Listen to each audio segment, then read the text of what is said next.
Today's topic is health communication. So there are two words, one is health, another is communication. Communication is a two-way process of exchanging or shaping ideas, feeling, or information. It is more than mere exchange of information. So it is a pave way for desired change in human behavior or any informed individual and community participation to achieve a predetermined goal. So communication can occur at cognitive level, it can occur at affective level and psychomotor level. In cognitive level, there will be increase in knowledge. In affective level, there will be changing existing pattern of behavior and attitude. And in psychomotor level, there will be terms of acquiring a new skill. And there is another word, that is health. So health is a concern of everyone for everyone. Now, what is health communication?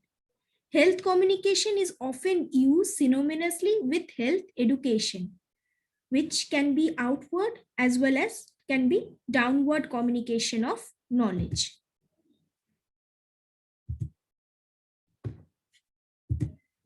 Now, coming to the objective of this topic, that is define and understand the communication and communication process, list and overcome the barriers in communication process, practice active listening, and tips to improve the verbal and non-verbal communication.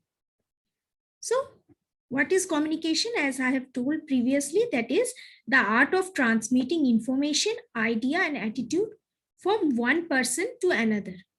Communication is a process of meaningful interaction among human beings. So the essence are personal process. It occurred between peoples, involve change in behavior, means to influence other, expression of thoughts and emotion through words and action, tools for controlling and motivating people, and it is a social and emotional process. So what are the most common way we communicate?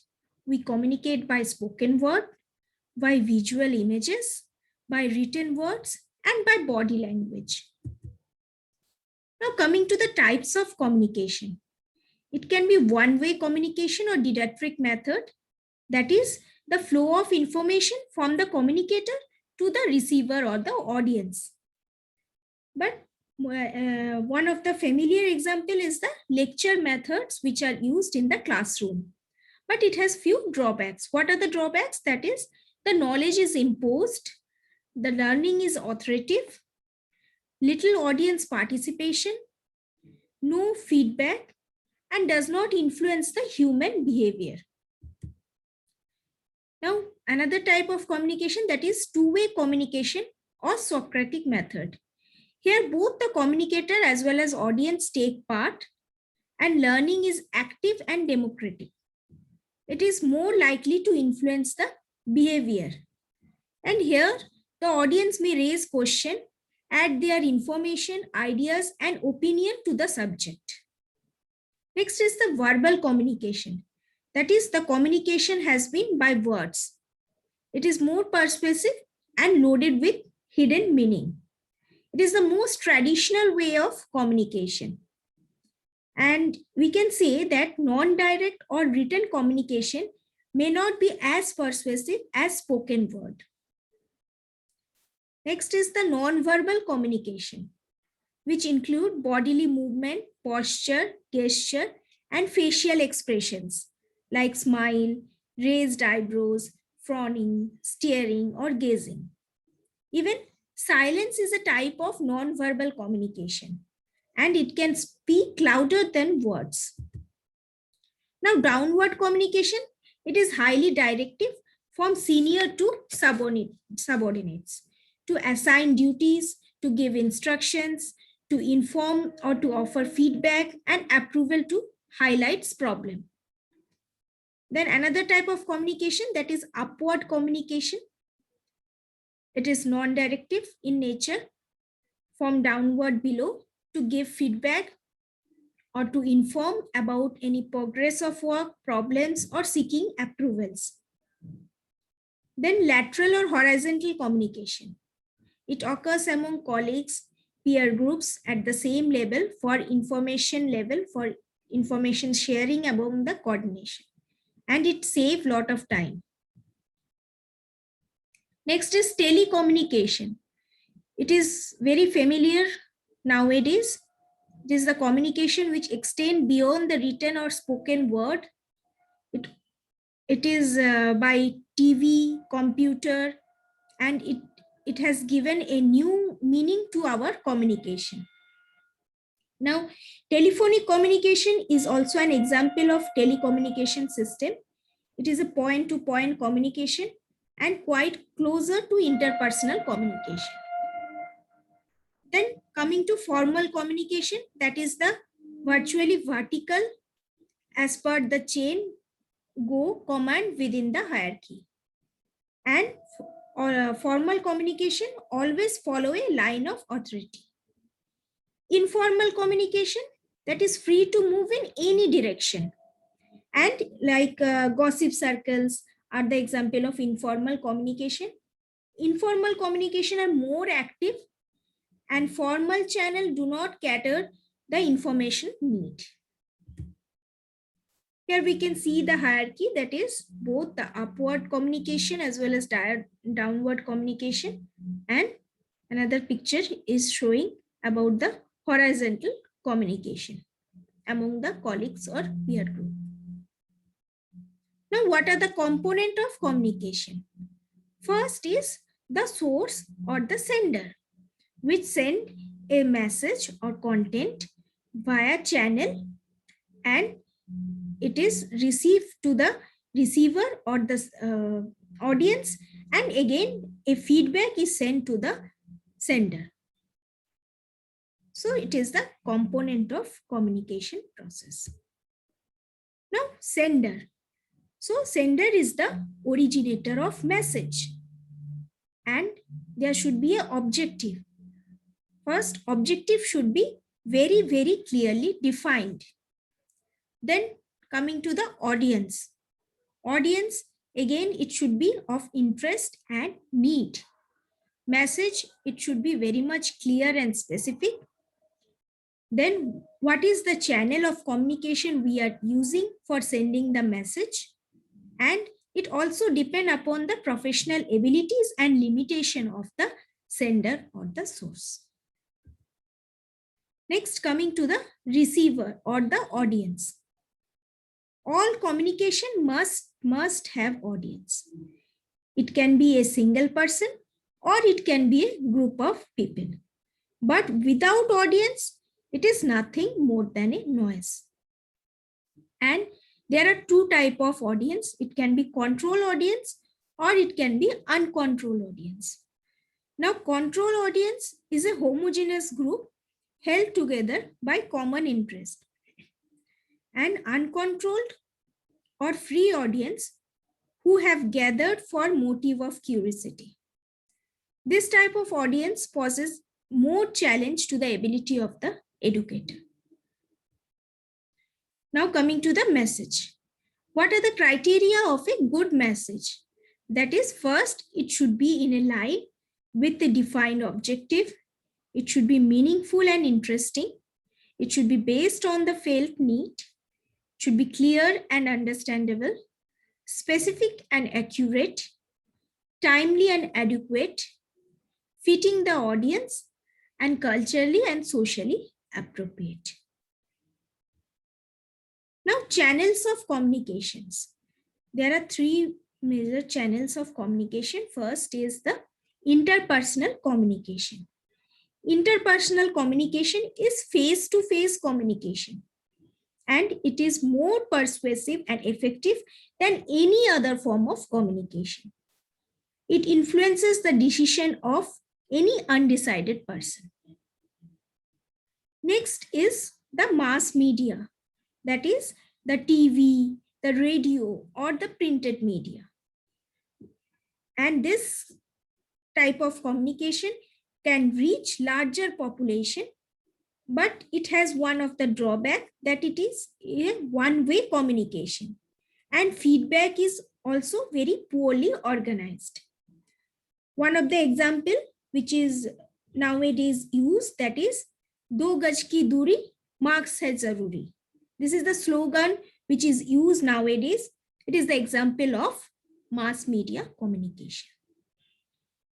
Now coming to folk media.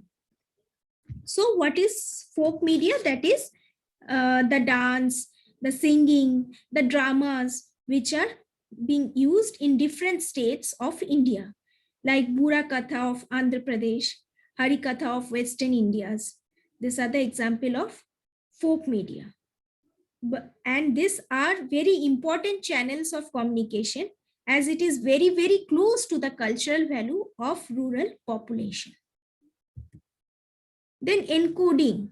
This process include the language, the gesture and the action utilized for the purpose of information understood by the receiver. And receiver must be familiar with the codes. Then decoding, it is the process by which receiver assign meaning to the symbol transmitted by the sender. Then feedback. It is the flow of information from the audience to the sender. It is the reaction of the audience to the message. And in interpersonal communication, it is very important. Whereas in mass communication, it takes some time. Now there are various barriers which exist between the communication process from sender to the receiver. So what are the barriers? First is psychological barriers like emotion, neurosis, level of intelligence, language. Then physiological like difficulty in hearing. Then environmental like noise, invisibility and congestion. Cultural like illiteracy, custom, belief, religion, attitude, social and economical class differences. Now there are two terms, one is hearing, another is listening. What is the difference between hearing and listening? Hearing is a physical process and it is natural and passive, whereas listening is a physical as well as mental process and it is very, very active, and a learned process is skill. So listening is hard and you must choose to participate in the process of listening. Now, values of listening, that is, listening to the other is an elegant art. Good listening reflects courtesy and good manner. Listening carefully to the instruction of the superior improves the competence and performance. The result of poor listening skill could be disaster in business, employments, and social relations. Good listening can eliminate number of imaginary grievances of employee. Good listening skill can improve the social relation and conversation. And listening is positive activity rather than a passive or negative activity. Now, what are the do's of communication? First, always think ahead about what you are going to say. Use simple words and phrases that are understood by everybody. Increase your knowledge on the subject you are required to speak. Speak clearly and audibly. Check twice while the listener whether you have been understood accurately or not. In case of an interruption, always do recap of what you have already said. Always paid undivided attention to the speaker while listening. And while listening, always make notes of important points. Now, what are the don'ts of communication? Do not instantly react something in anger. Do not use technical terms and terminologies which are not understood by majority of people. Do not speak too fast or too slow. Do not speak in inaudible sound as you won't be heard. Do not assume that everybody understands you. While listening, do not glance here and there. It may distract the speaker. Do not interrupt the speaker, and do not jump to the conclusion that you have understood everything. So, how to improve the existing level of communication? That is, improve the language, improve the pronunciation, work on voice modulation, work on body language, read more, listen more, avoid reading or watching or listening unwanted literature, gossip, media presentation, and interact with qualitative people. Now, coming to the functions of health communication. First is information. So, information should be easily accessible to the population. It should eliminate the social, psychological barriers of ignorance, prejudice, and misconception of the people, and may have a decision about any health matter. Next is education. Education of general public is an integral part of previous oriented approach to the health and disease. It helped to increase the knowledge and determine the attitude of the people. Then coming to motivation. What is motivation? That is the power that drives the person from within to act. It includes the stage of interest and evaluations and decision making. Then coming to persuasions. Persuasion is a conscious attempt by one individual to change or influence the general belief, understanding, values of another person or group of individual. In nutshell, it is an art of winning friends and influencing people. Then what is counseling? Counseling is a process that helps the people to understand better and deal with their problem and communicate with their problem in a better way. Definitely, counseling is different from advising. It implies a choice, not force. Next is raised moral. That is the capacity of group of people to pull together persistently or consistently. And here the communication can be vertical, horizontal, internal, or external. And last is the health development, which is a powerful role in any health improvement, and it diffuses the knowledge and prepare the people for the role which is expected from them. With this, I come to the end of my topic. So, success for you in the new global and diverse workplace required an excellent communication skill. Thank you.